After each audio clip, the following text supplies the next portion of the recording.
తాకట్లో ఉన్న బంగారాన్ని విడిపించి ఆ రోజున మార్కెట్ ధర కట్టి మిగిలిన డబ్బును మీకు అందిస్తుంది కొమ్మూరి గోల్డ్. నమస్తే, welcome to I dream news and నిజాలు. యుఏఈ అధ్యక్షుడు షేక్ మహమ్మద్ బిన్ జాయద్ కేవలం గంటన్నర సేపు మాత్రమే భారతదేశంలో ఉన్నారు. అది కూడా ప్రధానమంత్రి నరేంద్ర మోదీతో రహస్యంగా మీట్ అయ్యారు. మోదీ కూడా తనకు అత్యంత సన్నిహితమైనటువంటి బ్రదర్గా ఆయన్ని అభివర్ణించారు.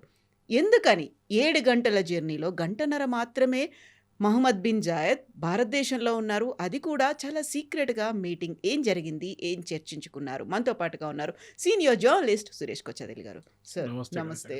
సో మనం ఒకవైపేమో ముస్లిం నాటో దేశాలు ఏకమవుతున్నాయని వింటున్నప్పుడు కేవలం గంటన్నర మాత్రమే మీటింగ్ ఏంటి? అది అంతా ఈ హాట్గా జరుగుతున్నటువంటి ఒక వరల్డ్ వైడ్గా జియో పాలిటిక్స్ చేంజెస్ జరుగుతున్నప్పుడు ఇది చాలా ఒక ఇంటర్నేషనల్ డిప్లొమసీలో అది కొత్తది ఒకటి. Usually presidential visit, state visit 6 నెలల ముందు, కొంచెం సంవత్సరం ముందే డిసైడ్ చేస్తారు. ఇప్పుడు ట్రంప్ వస్తున్నారన్నారు, ఒక సంవత్సరం తర్వాత ఉండొచ్చని వాళ్ళ అంబాసిడర్ చెప్తున్నారు. ఇది అట్లా కాదు. ఇది 7 గంటలు ట్రావెల్ అనమాట. 3.5 గంటలు అక్కడి నుంచి ఇక్కడికి, దుబాయ్ నుంచి ఢిల్లీకి, ఢిల్లీ నుంచి దుబాయ్కి. కానీ అక్కడ ఆన్ గ్రౌండ్ 3.5 గంటలే ఉన్నారు భారతదేశంలో. That included reception at the airport. వాళ్ళు డ్రైవ్ చేసి ప్రైమ్ మినిస్టర్ ఇంటికి వెళ్ళిన తర్వాత, యూజువలీ ప్రైమ్ మినిస్టర్ ఇంట్లో ఏ డిస్కషన్స్ జరగదు. మీరు చూసుంటారు, హైదరాబాద్ హౌస్లో జరుగుతుంది. అంటే మన అఫీషియల్ అక్కడ స్టేట్ విజిట్ అంతా హైదరాబాద్ హౌస్లో ఉంటుంది. కానీ ఎందుకో ఈసారి ప్రైమ్ మినిస్టర్ ఇంట్లోనే డిస్కషన్ పెట్టుకున్నారు. దాంట్లో కూడా ఫస్ట్ 1 అవర్ వీళ్ళిద్దరే మాట్లాడుకున్నారు. అంటే ఇంకెవరు లేరు. అంటే ఆబ్వియస్లీ ట్రాన్స్లేటర్స్ ఉంటారు, but sheikh speaks very good English, so problem లేదు దాంట్లో. కానీ ఏం జరిగిందో మనకు తెలియదు. మనం అఫీషియల్ విజిట్ అనకుండా అఫీషియల్ మీట్ కోసం మాత్రమే వచ్చారు, అంతే అనుకోవచ్చా? ఎస్, అంతే. ఏదో జరిగింది. ఏం జరిగిందని మనకు తెలియదు. In fact I was trying to read through the ఏం చెప్తారు, డిప్లొమాటిక్ లాంగ్వేజ్ ఏంటి, డిప్లొమాటిక్ లాంగ్వేజ్లో ఏం చెప్తున్నారు అనేది చెప్పేది I was trying to understand. అర్థం కావట్లేదు. సరే, ఒప్పందం చేశారు. Defence cooperation, space cooperation, economic cooperation, Dholera special economic zone అన్నీ ఉన్నాయి.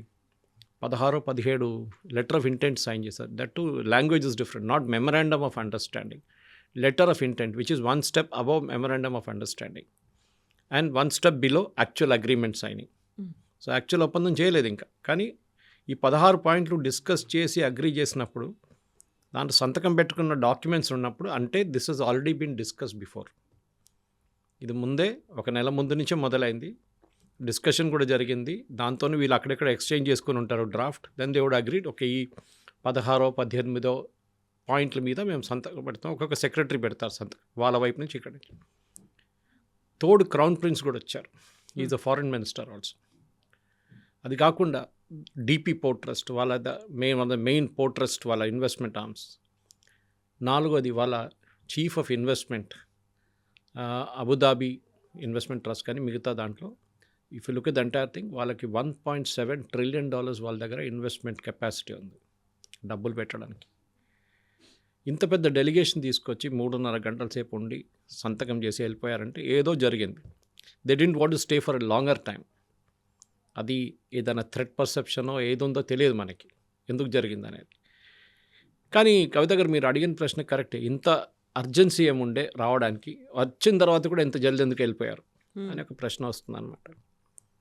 కానీ జరిగిన దాంట్లో మనం ఫస్ట్ ఏం అర్థం చేసుకోవాలంటే, మొన్ననే యెమెన్లో జరిగిన ఇన్సిడెంట్ వేర్ యుఏఈ పంపించిన వెహికల్స్, డిఫెన్స్ వెహికల్స్ని సౌదీ అరేబియా బాంబ్ చేశారు. ఇవాళ దాకా బేసిక్లీ ఆ ఇన్సిడెంట్ జరిగేదాకా ఒక అరబ్ కంట్రీ, ఎస్పెషల్లీ మిడిల్ ఈస్ట్లో, ఈజిప్ట్ పక్కన పెట్టండి, సిరియా పక్కన పెట్టండి, ఈవెన్ జార్డన్ కూడా, విత్ ఇన్ మిడిల్ ఈస్ట్లో ఒక దేశం ఇంకొక దేశం, ఎస్పెషల్లీ జీసీసీ కంట్రీస్లో ఒక దేశం మీద బాంబింగ్ చేయడం చాలా తక్కువ. సౌదీ అరేబియా యెమెన్ మీద దీనికన్నా ముందు కూడా బాంబ్ చేశారు. అప్పుడు హూతీలు వాళ్ళ మీద మిసైల్స్ పెట్టినప్పుడు వాళ్ళు హూతీల మీద దాడి చేశారు. ఈసారి హూతీల మీద కాదు, ఈసారి ఇండైరెక్ట్గా యుఏఈ మీద కొట్టారు వాళ్ళు. And UAE immediately decide to withdraw from there. వాళ్ళు అనుకున్నారు, బహుశా అనుకుని ఉంటారు, ఎందుకు లేనిపోయిన గొడవ, వాళ్ళు సాగు చేస్తారు, వాళ్ళు కొట్టుకుంటారు, హూతీలు మళ్ళీ వస్తారు, ఇరాన్ ప్రాక్సీ ఉంటుంది, ఇదన్నీ జరుగుతుందని అక్కడి నుంచి బయటకు వచ్చేసారు వాళ్ళు. అదే టైంలో ఇంకొక చిన్న ఒక ఇన్సిడెంట్ అని కాదు, చిన్న ఒక చేంజ్ ఒకటి జరిగింది ఆఫ్రికాలో. సొమాలీల్యాండ్, మనం బహుశా దీని గురించి మాట్లాడాం. సొమాలీల్యాండ్ అనే ఒక దేశం ఉంది అక్కడ, which is a part of Somalia earlier. ముందు సొమాలియాతో ఉండే, దానికన్నా ముందు వాళ్ళు ఇండిపెండెంట్గా ఉన్నారు, మళ్ళీ సొమాలియాతో మర్జ్ అయ్యారు, మళ్ళీ ఒక 25-30 సంవత్సరాల ముందు వాళ్ళు సపరేట్గా అయిపోయారు మళ్ళీ. సొమాలీల్యాండ్ ఆ రోజు నుంచి ఈ రోజు దాకా they are democratic country with a very strong democracy, చాలా మంచి జ్యుడిషియరీ, లెజిస్లేచర్, చాలా బాగా ఇన్ఫ్రాస్ట్రక్చర్ వైజ్ చాలా బాగా డెవలప్ చేసుకున్నారు. కానీ సొమాలీల్యాండ్ని ఎవరు అంగీకరించట్లేదు ఇవాళ దాకా. Till Israel came and said we are recognising you అని బెంజమిన్ నెటన్యాహు ఒక నెల ముందు అనౌన్స్ చేశారు, that we are recognising Somaliland, first country to do so. కానీ అందరూ ఏం మర్చిపోయారంటే అక్కడ కూడా యూఏఈ, సౌదీ అరేబియా గొడవ ఉంది.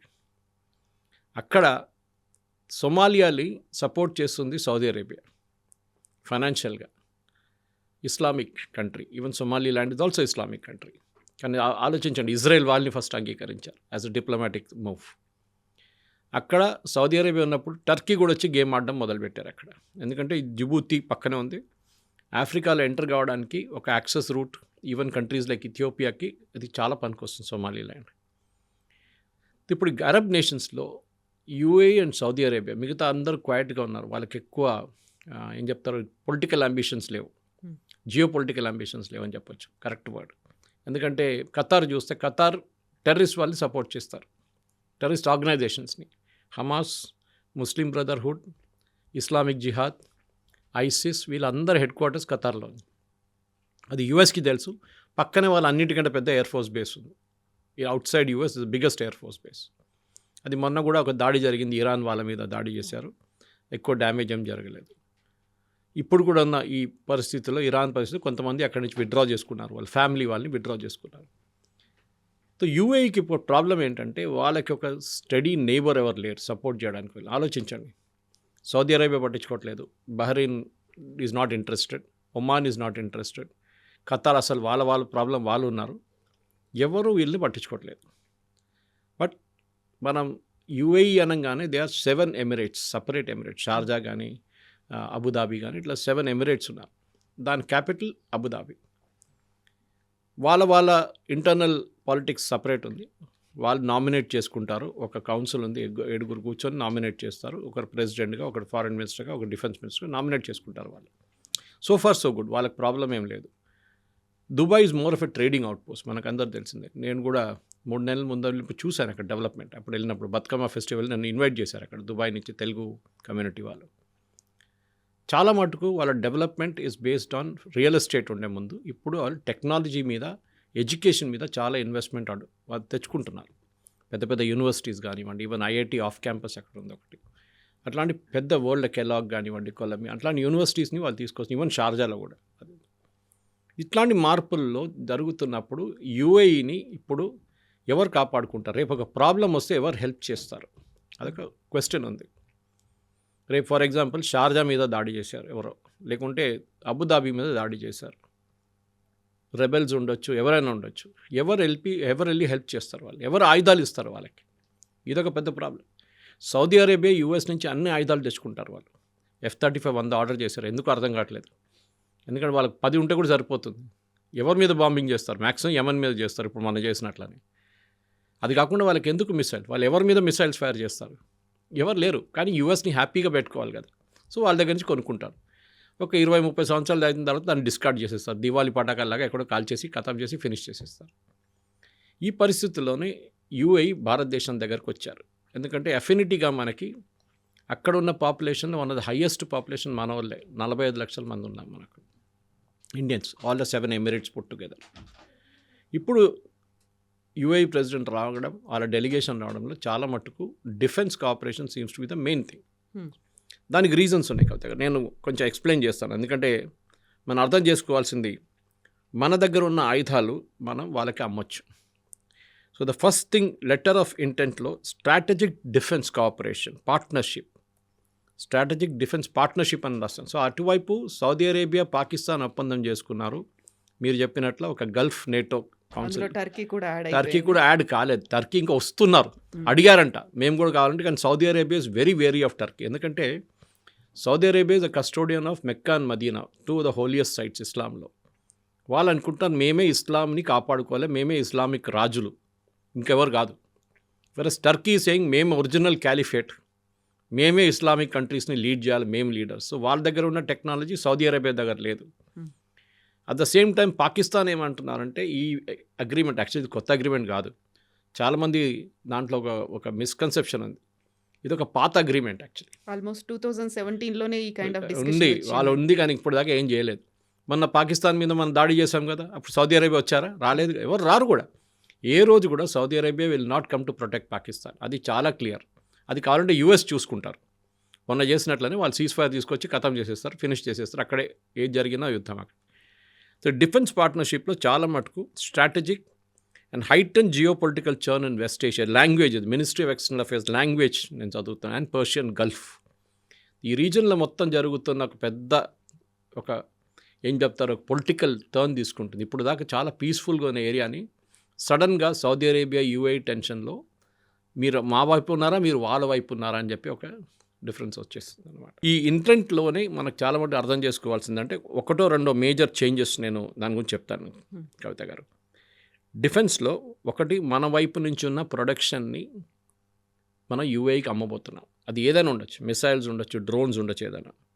స్ట్రాటజిక్ డిఫెన్స్ పార్ట్నర్షిప్లో మనం తయారు చేస్తున్న defence equipment we can cell to UAE. ఎవరు రెస్ట్రిక్షన్ లేదు మనకి. పాకిస్తాన్కి రెస్ట్రిక్షన్ ఉంది, ఎందుకంటే వాళ్ళు యూఎస్ ఎప్పుడు వాళ్ళని కంట్రోల్ చేస్తూనే ఉంటారు, వాళ్ళు ఎప్పుడు ఎవరికి అమ్ముతారు. అని ఇప్పుడు కూడా మొన్న కూడా ఏం చెప్పారు, we will extend our nuclear umbrella to Saudi Arabia అన్నారు అగ్రిమెంట్ ప్రకారం. వాళ్ళు చేయకూడదు, they have no right to do it. International లాలో అది అలౌడ్ కాదు. మీ న్యూక్లియర్ వెపన్ ఏదో సూపర్ మార్కెట్లో వెళ్ళి అమ్మడానికి పెట్టుకోలేదు మీరు, so you cannot do it. కానీ ఎవరు సీరియస్గా వాళ్ళని తీసుకోరు పాకిస్తాన్, వాళ్ళు చెప్పినప్పుడు ఎవరు పట్టించుకోరు వాళ్ళని. ఈ స్ట్రాటజిక్ డిఫెన్స్ పార్ట్నర్షిప్లో మనం ఒక అగ్రిమెంట్ సైన్ చేశాం అనమాట. దాంట్లో we will supply missiles, we will do joint exercises. ఇప్పుడు జాయింట్ ఒక డెజర్ట్ సైక్లోన్ అని చెప్పి ఒక జాయింట్ ఎక్సర్సైజ్ చేయబోతున్నాం యూఏఈతో, వాళ్ళ ఆర్మీ, వాళ్ళ ఎయిర్ ఫోర్స్, వాళ్ళ నేవీతోని మనం కూడా we'll participate in joint exercise. That is very very different. దీనికన్నా ముందు జరిగిన అన్నిటికంటే చాలా డిఫరెంట్ ఇది. మన యూజువల్ ఎక్సర్సైజ్ ఆస్ట్రేలియాతోనో, యూఎస్తోనో, యూకేతోనో చేస్తూనే ఉంటాం మనం. కానీ ఫస్ట్ టైం వీఆర్ డూయింగ్, దీనికి ముందు చేసాం కానీ it was a joint exercise. ఈసారి only with UAE we are చేయబోతున్నాం అనమాట. ఇంకోటి చాలా important, intelligence sharing and counter terrorism. మొన్న నిన్న జరిగిన ఒప్పందంలో చాలా క్లియర్గా చెప్పారు, we condemn all forms of terrorism. And FATF లిస్ట్లో మేము ఏ దేశం టెర్రరిజంని స్పాన్సర్ చేస్తున్నారో వాళ్ళ వ్యతిరేకంగా ఎఫ్ఏటిఎఫ్ లిస్ట్లో వాళ్ళని తీసుకొస్తాం. అంటే ఎఫ్ఏటిఎఫ్ అంటే మీకు it is a list which is financial action task force. అంటే మీరు ఒక టెర్రరిస్ట్ గ్రూప్ని ఫండ్ చేస్తున్నారంటే మీరు ఆ లిస్ట్లో వచ్చేస్తారు. పాకిస్తాన్ మొన్న దాకా ఉండే గ్రే లిస్ట్ అంటారు దాన్ని, గ్రేలో ఉన్నారు. దాని తర్వాత బ్లాక్లో అయితే టోటలీ బ్లాక్ లిస్ట్. కానీ స్ట్రేంజ్లీ ఖతార్ ఆ లిస్ట్లో లేరు, ఎందుకంటే వాళ్ళు యూఎస్ మీద ఇన్ఫ్లుయెన్స్ యూజ్ చేసుకుంటారు. మేము వీళ్ళని కంట్రోల్ చేయడానికి మా దగ్గర పెట్టుకుందాం, లేకుంటే వీళ్ళు వెళ్ళి ఎక్కడ బాంబు వేస్తారో మాకు తెలియదు, మా దగ్గర కూర్చుంటే చేయరు కదా అని చెప్పేసి. ఇది ఖతార్ లాజిక్ అన్నమాట. సో ఎఫ్ఏటిఎఫ్ కింద కూడా తీసుకొస్తాం చాలా క్లియర్గా, this is aimed at Pakistan. మొన్న కూడా సేమ్ యూఏఈ ప్రెసిడెంట్ అక్కడ వెళ్ళినప్పుడు వెన్ హీ వాజ్ దేర్, ఆ టైంలో ఈ సౌదీ అరేబియాతో గొడవ జరిగింది కవిత గారు. ఇమ్మీడియట్ ఆయన అక్కడ ఉన్నప్పుడు Pakistan gave a statement saying we are supporting Saudi Arabia. ఆలోచించండి, మీ హెడ్ ఆఫ్ స్టేట్ అక్కడ ఉన్నారు, UAE president is the sheikh Mohammed bin Zayed. అక్కడ ఉన్న టైంలో పాకిస్తాన్ ఒక స్టేట్మెంట్ ఇస్తున్నారు that we support Saudi Arabia. Yemen బాంబింగ్లో సౌదీ అరేబియాని మేము సపోర్ట్ చేస్తున్నాం. UAE president sitting right in Pakistan. That is a big diplomatic disaster. దాని తర్వాత బహుశా ఈ డిసిషన్ తీసుకున్నారు that he will come to India. Announce చేయలేదు, ఎందుకంటే ముందు అనౌన్స్ చేశారనుకోండి what would happened is US pressure పెడుతుండే ఆయన మీద, మీరు వెళ్ళకూడదు ఇండియాకి, మళ్ళీ అది ప్రాబ్లం అవుతుంది పాకిస్తాన్తో, అది అవుతుంది ఇది అవుతుంది, సౌదీ అరేబియాతో ఇష్యూ అవుతుంది, ప్లీజ్ డోంట్ గో అని చెప్పి ఆయన మీద ఫుల్ ప్రెషర్ పెడతారు. దానికోసం ఈ విజిట్ని టోటలీ సీక్రెట్గా పెట్టుకున్నారు. జస్ట్ 2 రోజుల ముందు అనౌన్స్ చేశారు, వచ్చారు, మీరు చెప్పినట్లు 3.5 గంటలు ఉన్నారు, దాని తర్వాత వెళ్ళిపోయారు. ఈ was not coming from a third country, ఏదో వస్తున్న రూట్లో దిగేసి కొంచెం బ్రేక్ తీసుకొని స్టాప్ ఓవర్ లాగా కాదు, ఓన్లీ దీనికోసం వచ్చి అక్కడికే మళ్ళీ రిటర్న్ వెళ్ళిపోయారు. ఇది చాలా ఇంపార్టెంట్, ఎందుకంటే యూజువలీ డిప్లొమాటిక్ విజిట్స్లో యూఎస్ ప్రెసిడెంట్ కానీ ఎవరైనా కానీ వాళ్ళు 3 or 4 కంట్రీలు విజిట్ చేస్తారు. కానీ ఇక్కడ sheikh was very clear that ఆయన ఒకటే కంట్రీకి వస్తున్నారు, is not going to Pakistan after that. దీనికన్నా ముందు వెన్ MBS ఇండియాకి వస్తున్నప్పుడు పాకిస్తాన్ ఆయన రిక్వెస్ట్ చేశారు, మీరు వెళ్తునో లేకుంటే రిటర్న్ వస్తున్నో మా దగ్గర దిగండి ఇస్లామాబాద్లో. ఈ సెడ్ నో.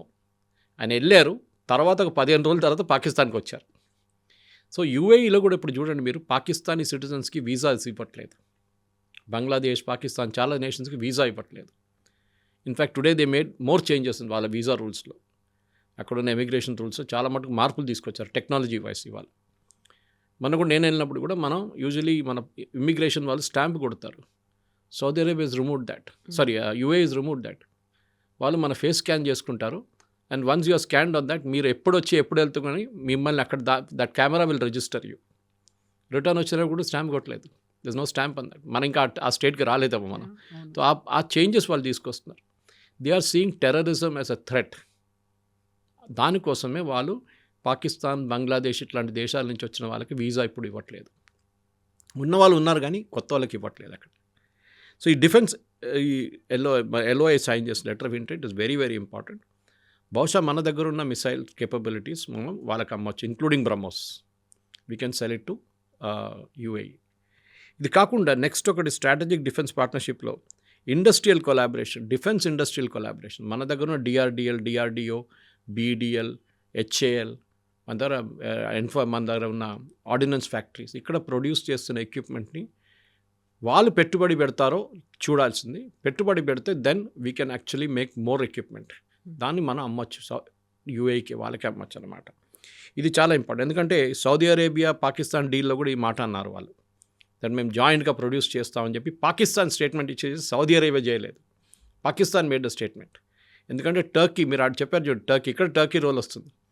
టర్కీ డ్రోన్ టెక్నాలజీలో దే ఆర్ ఎక్స్పర్ట్స్, షిప్ బిల్డింగ్లో దే ఆర్ ఎక్స్పర్ట్స్. చాలా సంవత్సరాల నుంచి వాళ్ళు అది చేసుకొని వస్తున్నారు వాళ్ళు. పాకిస్తాన్కి ఇది రెండు లేవు, పాకిస్తాన్కి అమ్ముతారు. ఇప్పుడు చూడండి, పాకిస్తాన్ ఏమంటారు, మేము J-17 అమ్ముతున్నాం, J-15 అమ్ముతున్నాం. మీరు తయారు చేయకపోతే మీరు ఎట్లా అమ్ముతున్నారు? వాళ్ళు ఏం చేస్తున్నారు, చైనా దగ్గర తీసుకొచ్చి they are selling it to third country, Philippines కానీ వాళ్ళకి, ఇండోనేషియా లాంటి కంట్రీస్కి ప్రపోజ్ చేస్తున్నారు. ఎందుకంటే డైరెక్ట్ సేల్స్ అలౌడ్ కాదు చైనా నుంచి. సో ఇండైరెక్ట్గా తీసుకొస్తున్నారు అన్నమాట. ఇది ఉన్నప్పుడు నెక్స్ట్ వన్ ఇంకోటి, ఈ ధులేరా అని చెప్పి గుజరాత్లో they are setting up a particular strategic alliance అన్నమాట, ఇన్ఫ్రాస్ట్రక్చర్ ప్రాజెక్ట్స్ కోసం. అక్కడ అన్ని మీరు, Emirates is the biggest, one of the biggest airlines in the world ఇప్పుడు. కానీ మెయింటెనెన్స్ ఫెసిలిటీ వాళ్ళ దగ్గర దుబాయ్లో ఉంది ఆల్రెడీ. దే కూడా హ్యూజ్ MRO ఫెసిలిటీ. కొత్తది ఏం ప్లాన్ చేస్తున్నారంటే, now they want to set it up in India also. ఇక్కడ ఒక పైలట్ ట్రైనింగ్ ఫెసిలిటీ కానీ, ఇక్కడ ఒక MRO facility, that is maintenance, repair and overhaul of aircraft, అది భారతదేశంలో కూడా చేయొచ్చు అని చెప్పి ప్రపోజ్ చేస్తున్నారు.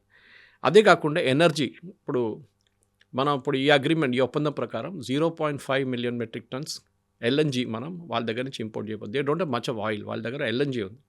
అండ్ దట్ టు దుబాయ్లో ఆయిల్ లేదు, but other Emirates have gas.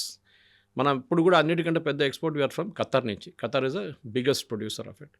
So ఇప్పుడు మన దగ్గర ఇప్పుడున్న సేల్, మన వరల్డ్లో నంబర్ 3 పొజిషన్లో ఉన్నారు UAE మనతో ట్రేడ్లో. Number 1 is US, number 2 is China, number 3 is UAE. $100 billion trade ఉంది మనకి UAEకి. దాన్ని Modi garu and sheikh have agreed that we will take it to 200 million in 6 years. 6 సంవత్సరాల్లో దాన్ని డబుల్ చేయబోతున్నామని చెప్పి. బికాజ్ దుబాయ్ ఎట్లా అంటే కన్జంప్షన్ కన్నా ఎక్కువ వాళ్ళు ట్రేడింగ్ పోస్ట్, వాళ్ళ దగ్గర వస్తుంది, ఇక్కడికి వెళ్ళిపోతుంది అది అని. Even gold is like that. South Africa ఎక్కడి నుంచి బంగారం వస్తుంది, అక్కడి నుంచి మన దేశానికి వస్తుంది UAE నుంచి. ఇట్లాంటి ఒక పెద్ద ట్రేడింగ్ పోస్ట్ని మనం కూడా వాడుకుంటే బాగుంటుంది రేపు. సో వాళ్ళ దగ్గర చాలా అట్లాంటి SEZs ఉన్నాయి, మిగతా ఉన్నాయి. సో వీ షుడ్ నౌ, ఎందుకంటే దీంట్లో అగ్రికల్చర్ కూడా ఒకటి పెట్టారు, సో వెరీ ఇంట్రెస్టింగ్లీ అన్నమాట. So anyway we'll still a technology wise. So దీంట్లో ఇన్నోవేషన్ అండ్ టెక్నాలజీస్, మన సూపర్ కంప్యూటర్ డెవలప్మెంట్ గురించి మాట్లాడుతున్నాం. డబ్బులు చాలా కావాలి దానికి. They are ready to put, ఎందుకంటే వాళ్ళకి మళ్ళీ మనం ఇది వాళ్ళకి అమ్మొచ్చు రిటర్న్గా, or we can even donate it free tomorrow, because వాళ్ళు పెట్టిన పెట్టుబడి దాంట్లో ఉందన్నమాట. అది కాకుండా ఈ cooperation and data centre infrastructure మన దగ్గర చాలా మంది చంద్రబాబు నాయుడు గారు చూస్తుంటారు మీరు, విశాఖపట్నం వైపు గూగుల్ లాంటిది డేటా సెంటర్ సెటప్ చేయాలి భారతదేశంలో అని చెప్పి దే ప్రపోజింగ్ ఇట్. సో వాళ్ళ వైపు కాకుండా అక్కడ కూడా ఉంటుంది, ఇక్కడ కూడా ఉంటుంది అనమాట. CDAC India and UAE based G42 will work towards setting up a super computer cluster in India. భారతదేశంలో ఒక సూపర్ కంప్యూటర్ క్లస్టర్ సెటప్ చేస్తున్నారని వాళ్ళకు ఒప్పందం చేసుకుని లెటర్ ఆఫ్ ఇంటెంట్. ఇదంతా తర్వాత ట్రాన్స్లేట్ అవుతుంది ఇంటూ యాక్చువల్ యాక్షన్. ఎందుకంటే ఒక్క పేజ్ సైన్ చేసిన లెటర్ ఆఫ్ ఇంటెంట్ని యాక్చువల్ అగ్రిమెంట్కి వచ్చినప్పుడు 300-500 పేజీల అగ్రిమెంట్ ఉంటుంది, సాలిడ్ లీగల్ అగ్రిమెంట్ ఉంటుంది అనమాట. అది కాకుండా ఫాస్ట్ ట్రాక్ ఎంఎస్ఎంఈ గురించి కూడా మాట్లాడారు వాళ్ళు. ఎంఎస్ఎంఈలో we have to increase the number of MSME units. దానికి కావాల్సిన భారత్ ఆఫ్రికా సేతు ఇంకొక project, expanding market access in West Asia and Eurasia. Africa కూడా ఉంది, గుర్తుపెట్టుకోండి. Somaliland comes there, very very important. Israeli protection, UAE. In fact ఈ గాజా కాన్ఫ్లిక్ట్ మొదలయ్యే ముందు the only country to recognise Israel was UAE.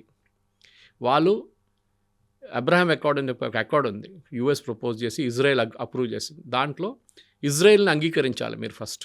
And Arab nations వాళ్ళు రెడీగా లేరు అనమాట ఆ టైంలో. సౌదీ అరేబియా ఆల్మోస్ట్ వచ్చినప్పుడే గాజా ప్రాబ్లం మొదలైంది. కావాలని చేశారు ఇరాన్ అది, లేకుంటే సౌదీ అరేబియా కూడా సంతకం పెడుతుండే దాని మీద. యూఏఈ వాళ్ళ దగ్గరే ఫస్ట్ ఇజ్రాయలీ ఎయిర్లైన్ ఎల్ఆల్ వచ్చి ల్యాండ్ చేసినప్పుడు that was before the Gaza conflict అనమాట. సో యూఏఈ ఇజ్రాయెల్ ఇప్పుడు చాలా క్లోజ్ ఉన్నారు. And that is also a dangerous sign. Saudi Arabia, Iran అయితే ఇప్పుడు పక్కన పెట్టేశారు. ఖతార్కి చాలా డేంజరస్ ఇది. Qatar is in the crosshairs అనమాట. ఎందుకంటే ఇప్పుడు వాళ్ళు ఏం చేయట్లేదు, అందరు కామ్గా కూర్చున్నారు. మీరు చూడండి, లాస్ట్ గాజాలో గొడవ లేదు, ఏం లేదు. ప్రెసిడెంట్ ట్రంప్ ఏమో ఒక కంపెనీ సెటప్ చేయబోతున్నారు. మనం కూడా పిలిచారు, అక్కడ ప్రైవేట్ లిమిటెడ్ కంపెనీ కూడా పెట్టబోతున్నారు.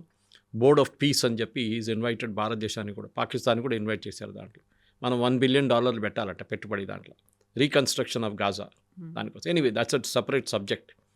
కానీ యూఏఈ యాజ్ అ నేషన్, కవిత గారు, is coming to time now. ఎందుకంటే ఇప్పుడు దాకా వాళ్ళు చాలా జూనియర్ పార్ట్నర్గా వరల్డ్ పాలిటిక్స్లో మాకు పనేం లేదు అని చెప్పి ఉన్న UAE now they have changed అనమాట.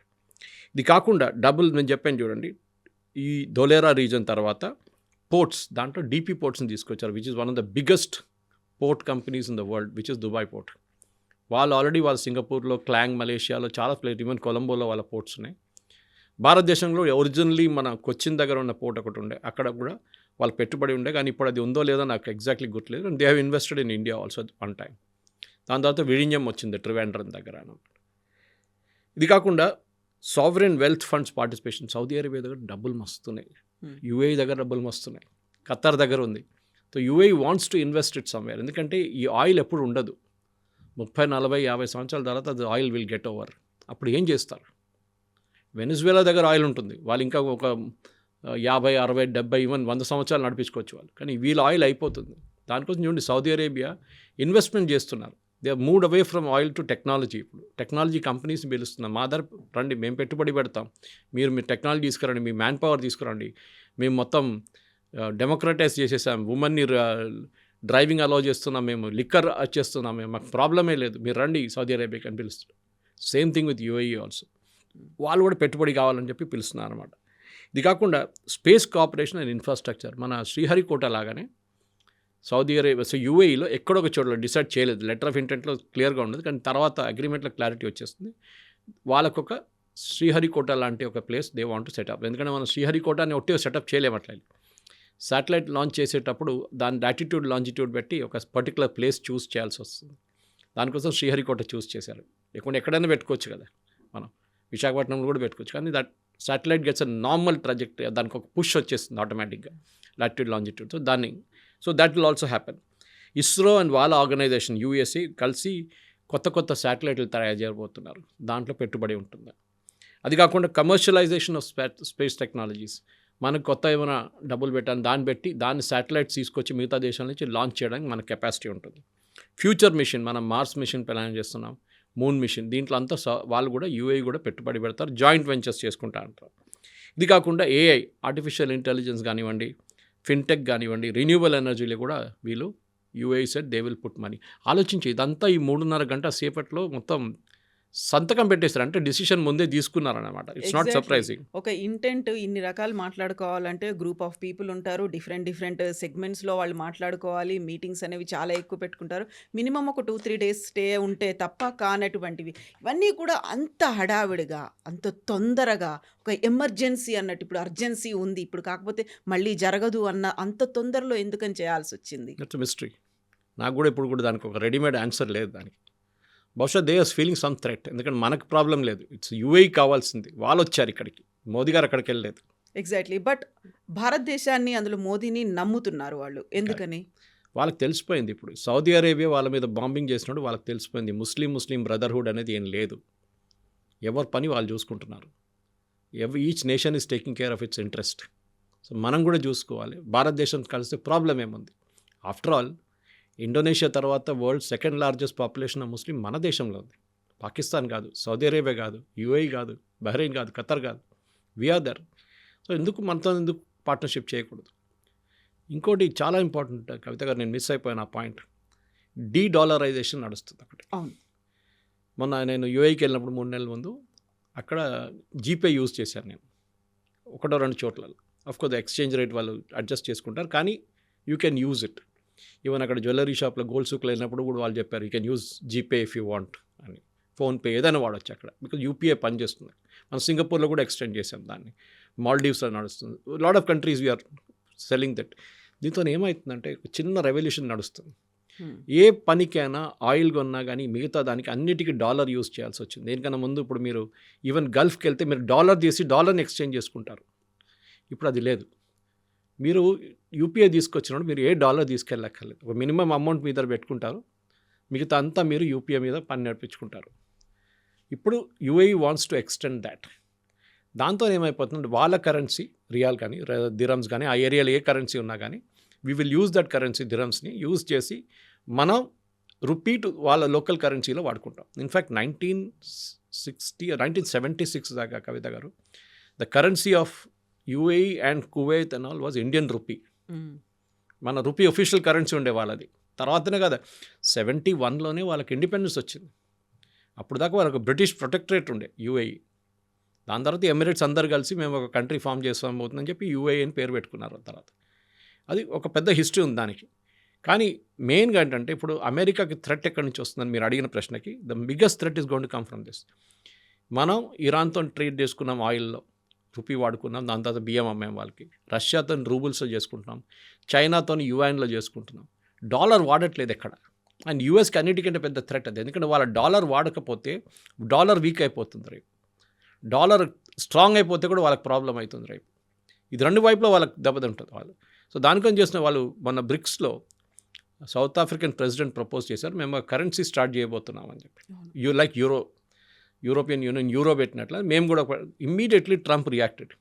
అది పెట్టావా నేను మిమ్మల్ని ఖతం చేసి పడేస్తాను, మిమ్మల్ని అందరినీ ఫినిష్ చేసేస్తాను. ఎవరో బ్రిక్స్లో ఉన్నారు అందరు, నేను పేరు చెప్పలేదు, భారతదేశం చెప్పలేదు, కానీ he was addressing the South African president because he was holding the chairmanship of BRICS ఆ టైంలో.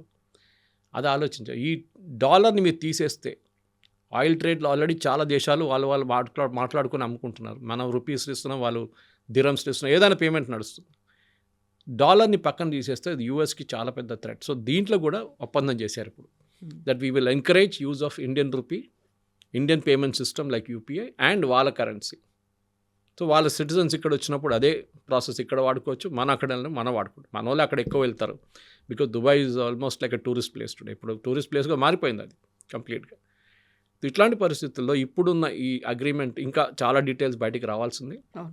కానీ ఐ థింక్ వెస్ట్ ఏషియాలో ఒక కొత్త మలుపు తిరిగింది డెఫినెట్గా, దాంట్లో డౌట్ లేదు. It is not going to be the same West Asia before. Sheikh Zayed అక్కడి నుంచి ఇక్కడ రావడం, అల్ నహాన్ రావడమే ఇట్స్ అ బిగ్ న్యూస్. అది కూడా ఇంత సీక్రెటివ్గా వచ్చి 3.5 గంటలు ఉండి రిటర్న్ వెళ్ళిపోయారు. 16 నుంచి 18 సంతకాలు చేశారు వాళ్ళ డెలిగేషన్స్. మోదీ గారితో ఏం మాట్లాడారు గంట సేపు ఇండివిజువల్గా 1-to-1. అది కూడా ఇట్స్ అ మిస్టరీ. ఏదో ఉంది. అది మిగతా వాళ్ళని ఎవరినైనా ఫ్రెండ్ అనేవాడు, బట్ ఈయన్ని మాత్రం బ్రదర్ అన్నారు. That is the main thing. అది ఈవెన్ షబాజ్ షరీఫ్ కూడా అన్నారు దట్ ఇవాళ పాకిస్తానీ టెలివిజన్ ఛానల్స్ అదే పెద్ద ఏం దాంట్లో కొత్తది ఏముంది, మా షబాజ్ షరీఫ్ గారు కూడా బ్రదర్ అన్నారు. అంటే పాకిస్తాన్ అడుక్కొని తింటున్న నేషన్, వాళ్ళ దగ్గర డబ్బులు లేవు, ఏం లేవు. ఓకే, ఇప్పుడు కూడా డవోస్కి వెళ్ళారు షబాజ్ షరీఫ్. ఎందుకు IMF దగ్గర వెళ్ళి డబ్బులు ఇవ్వండి అని అడగడానికి. మనం ఆ పరిస్థితి మన దగ్గర $640 billion ఉంది ఫారిన్ ఎక్స్చేంజ్, మన హ్యూజ్ రిజర్వ్స్. సో మనకు పొజిషన్ ఆఫ్ స్ట్రెంగ్త్ నుంచి మాట్లాడుతున్నాం మనం.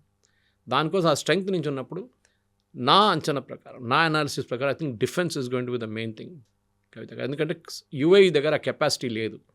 వాళ్ళు కొనాల్సిందంటే ఆయుధాలన్నీ అమెరికా దగ్గర నుంచి కొనాల్సింది, which will be 4 times the rate, Indian rate. మనం వాళ్ళు అమ్ముతున్న దానికి 25% మనం అమ్మొచ్చు ఆ రేట్కి. And that is what UAE is going to do. చాలా మటుకు ఎయిర్క్రాఫ్ట్ బహుశా కొనరు, కానీ వాళ్ళకి అక్కర్లేదు కూడా ఎయిర్క్రాఫ్ట్.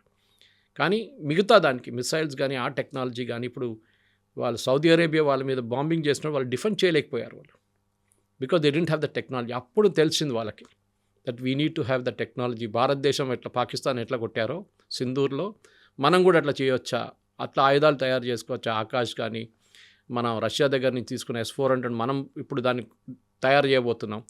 ఆల్రెడీ తయారు చేస్తున్నాం బ్రహ్మోస్ మన దగ్గర. అట్లా చాలా మటుకు మిసైల్స్ ఉన్నాయి. ఆకాష్, నాగ్, పృథ్వీ అన్నీ ఉన్నాయి మన దగ్గర. They also want to have that. And మనకేం ప్రాబ్లం ఉంది, మనం వాళ్ళకి అమ్మొచ్చు. మన డిఫెన్స్ యూనిట్స్ ఫుల్ 3 షిఫ్ట్లు నడుస్తుంది మనది. అట్లా చేస్తే ఇప్పుడున్న సింగిల్ షిఫ్ట్ 3 షిఫ్ట్లకు కన్వర్ట్ అయిపోతుంది. And I think we should do it. Does no harm. నేనైతే ఐ థింక్ ఒక కల్చరల్ ఎక్స్చేంజ్ అనేది ఇప్పుడు కాదు, 200, 300, 400 సంవత్సరాల ముందు నుంచి కూడా మనకు రిలేషన్షిప్ ఉంది గల్ఫ్తో. మనం చూసాం, ఒమాన్కి ఒక షిప్ వెళ్ళింది, స్టిచ్ షిప్ తీసుకెళ్లారు సంజీవ్ సాన్యాల్ వాళ్ళ టీం. అప్పటి నుంచి ఉంది మనకు వాళ్ళతో నా క్లోజ్నెస్ మనకు ఉంది. మన ముఘల్ కింగ్డమ్స్లో లాంగ్వేజ్ పర్షియన్ లాంగ్వేజ్ వాడేటోళ్ళు. అక్కడ ఇప్పుడు ఇరాన్ మీద దాడి చేస్తారా, సౌదీ అరేబియా ఏం చేస్తారు, యుఏఈ ఏం చేస్తారు, అటువైపు ఖతర్ ఏం చేస్తున్నారు, ఇది మొత్తం మిడిల్ ఈస్ట్ అంతా ఒక చర్న్లో వచ్చేస్తుంది. అది దాంట్లో ఒక పెద్ద గేమ్. మనం కూడా ఇప్పుడు దిగాం ఆ గేమ్లో. చూద్దాం ఏమైంది. Thank you so much. Thank you very much. Thank you. And for more videos, Please subscribe to iDream. Please subscribe to iDream. Please subscribe iDream. And please subscribe to iDream. For more videos, subscribe to iDream. please like, share and subscribe to the channel. Congratulations, iDream. Subscribe to iDream. Subscribe to iDream. So subscribe to iDream Media. iDream ki iDream team andarki huge congratulations. Please subscribe iDream Media. Please subscribe to iDream. Subscribe iDream. Please subscribe to iDream. iDream అంటే నా కళల ఛానల్ను subscribe చేసుకున్న నోరు తిరుగుతలేదు, మీరైతే గంట గుర్తు కొట్టండి. For more such videos, please subscribe to iDream. Subscribe to iDream. Please subscribe to iDream. Please subscribe iDream Media. Please do subscribe to iDream. Please subscribe to iDream Media. For best entertainment and information, please subscribe iDream. And don't forget to subscribe to iDream.